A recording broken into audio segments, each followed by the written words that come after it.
केंद्रक द्रव्य। केंद्रक द्रव्य के बारे में हम पढ़ेंगे। जो केंद्रक द्रव्य है यह आपका कोशिका झिल्ली के अंदर भरा हुआ एक तरल पदार्थ होता है। कोशिका का जो आनुवांशिक जो पदार्थ है वही इसी में जो पाया जाता है। अब है जीव द्रव्य, जिसको बोलते हैं प्रोटोप्लाज्म। आपको प्रोटोप्लाज्म देखने को मिल सकता है, तो इसलिए आप याद रखना कि जीव द्रव्य को ही प्रोटोप्लाज्म बोला जाता है। ठीक है जी। कोशिका द्रव्य और केंद्रक द्रव्य दोनों के मिश्रण को ही जो है वो जीव द्रव्य कहा जाता है। इसकी खोज पुरकिंजे ने और जो है डुजार्डिन जो नामक वैज्ञानिकों के द्वारा की गई थी। जीव द्रव्य एक रंगहीन द्रव्य होता है। इसमें 80% पानी जो पाया जाता है और इसे कोशिका की आत्मा यानी कि सोल ऑफ सेल भी कहा जाता है। किसको? जीव द्रव्य को। उसके बाद पढ़ेंगे हम माइटोकॉन्ड्रिया के बारे में। माइटोकॉन्ड्रिया क्या होती है? माइटोकॉन्ड्रिया केवल जो है यूकैरियोटिक कोशिकाओं में पाई जाती है। इसका जो मुख्य कार्य होता है वो है श्वसन क्रिया को संपादित करना। ठीक है जी। एरोबिक रेस्पिरेशन जो है माइटोकॉन्ड्रिया में ऑक्सीजन की अनुपस्थिति में ही होता है। ठीक है। जैसे कि हम श्वसन लेंगे तो दो क्रियाएं होती हैं, वायवीय और अवायवीय। इसमें जो है केंद्रक द्रव्य होता है और जो वायवीय श्वसन होता है इसमें जो माइटोकॉन्ड्रिया जो है हेल्प करती है। ठीक है जी। और माइटोकॉन्ड्रिया की जो खोज की थी वो अल्टमैन और फ्लेमिंग के द्वारा की गई थी। और जो माइटोकॉन्ड्रिया जो नाम दिया गया था वो सी बेंडा यानी कि फूफा जी के द्वारा जो है दिया गया था। अब है माइटोकॉन्ड्रिया के कार्य क्या है? तो यानी कि जो कार्य हैं वो है कि भोजन का ऑक्सीकरण करता है और ऊर्जा का निर्माण करता है। कोशिका का पावर हाउस जो माइटोकॉन्ड्रिया का बोला जाता है। अगर माइटोकॉन्ड्रिया काम करना बंद कर दे तो कोशिका में भोजन का ऑक्सीकरण नहीं होगा। ठीक है जी। माइटोकॉन्ड्रिया में डीएनए भी जो है पाया जाता है। ठीक है।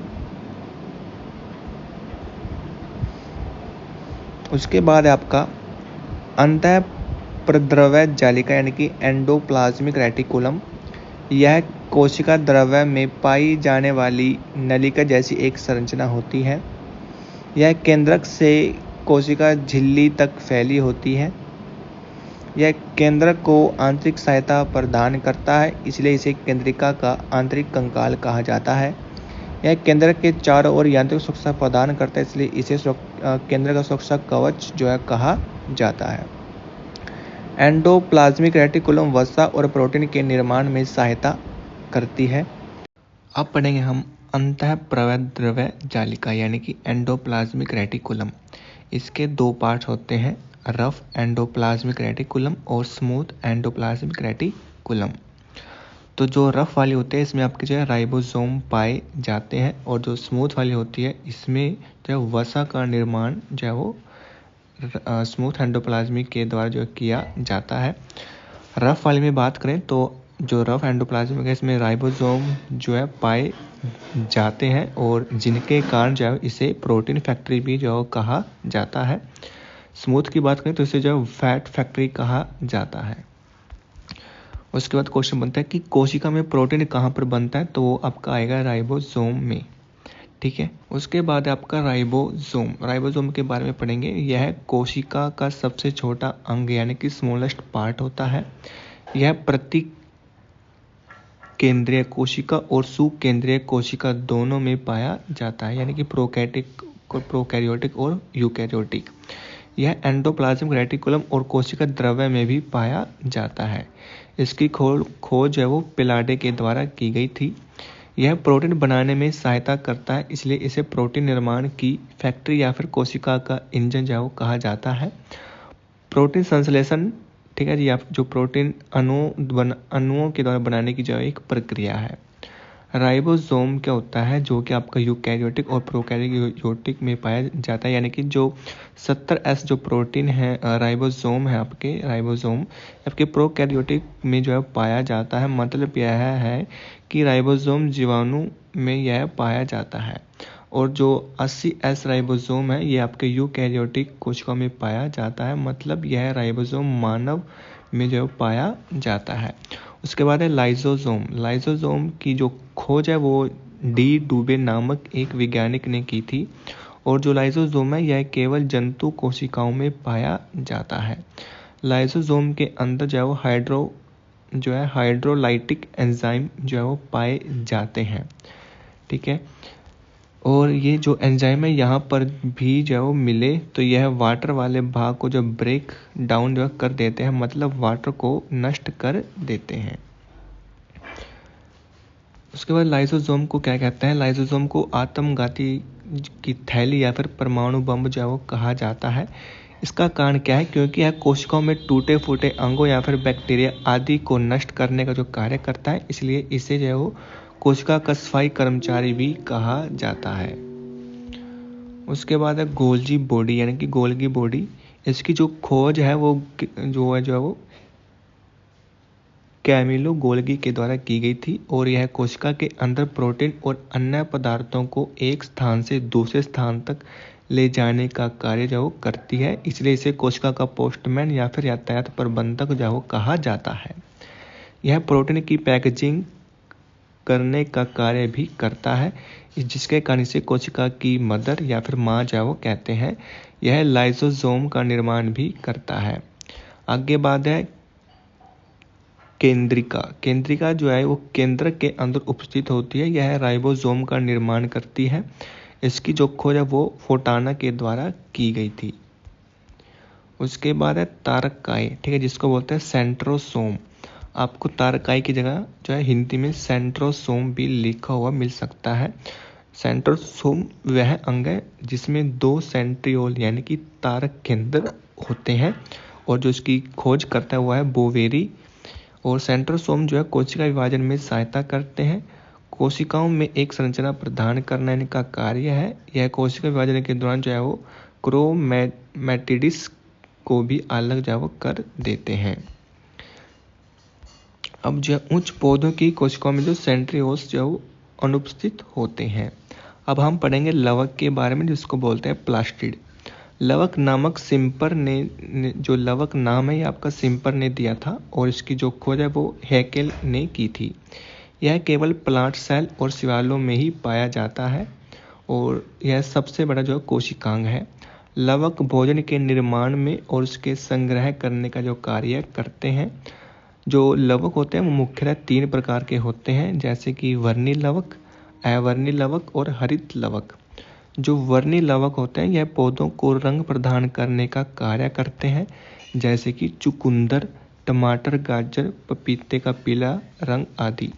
चुकंदर का जो लाल रंग है वो विटानिन के द्वारा होता है और टमाटर का जो लाल रंग है वो लाइकोपीन के द्वारा और गाजर का कैरोटीन के द्वारा, पपीते का जो जैंथोफिल के द्वारा।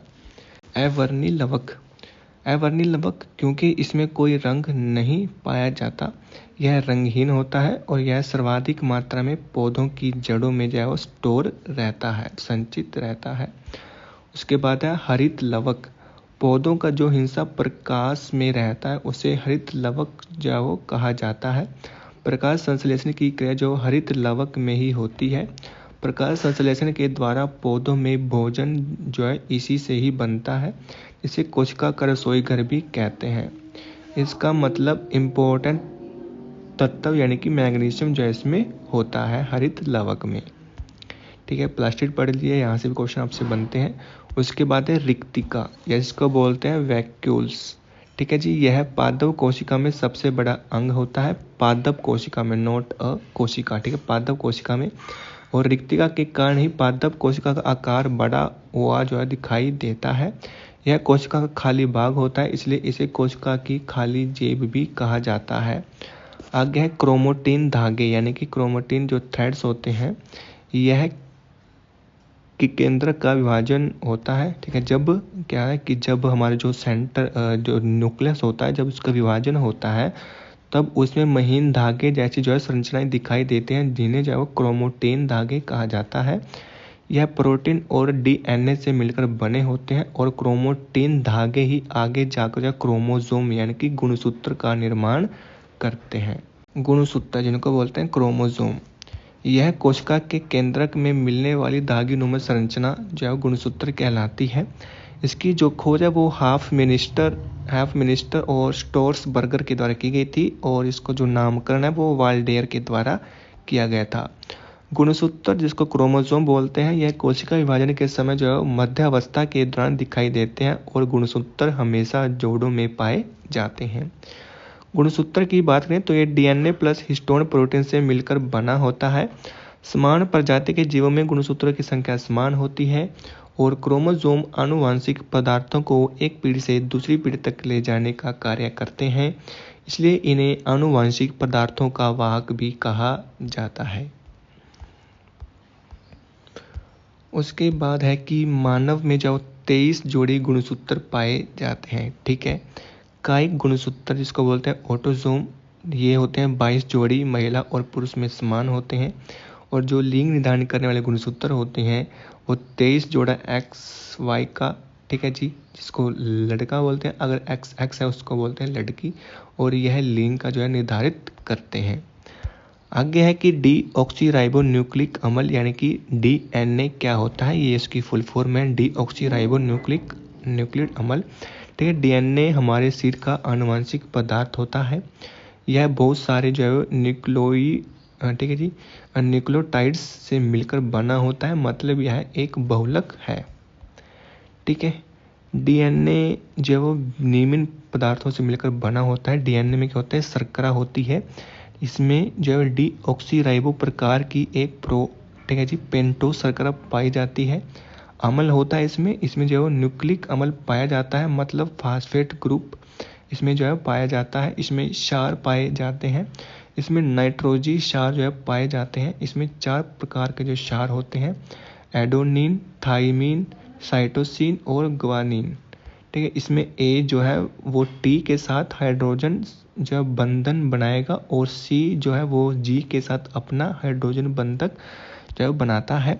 DNA का जो मॉडल है वो जो है क्रिक और वॉटसन नामक वैज्ञानिक ने दिया था और इसकी जो संरचना है द्विकुंडलित के रूप में होती है, ठीक है जी, द्विकुंडलित इसकी संरचना होती है।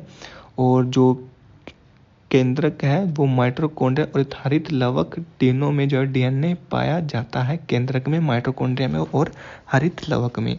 जीवाणुओं में केंद्रक के अलावा DNA पाया जाता है जिसे प्लाज्मिड कहा जाता है।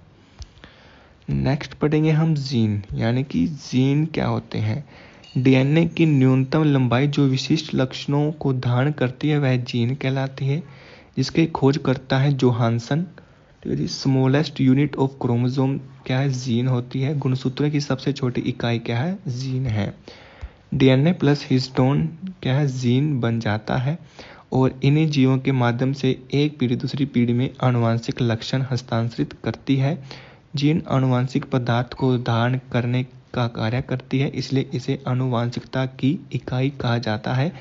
जीन के अध्ययन को आनुवंशिक कहते हैं, यानी कि जेनेटिक्स। और आनुवंशिक के पिता किसको बोला जाता है, तो वो बोलते हैं ग्रेगर जॉन मेंडल को।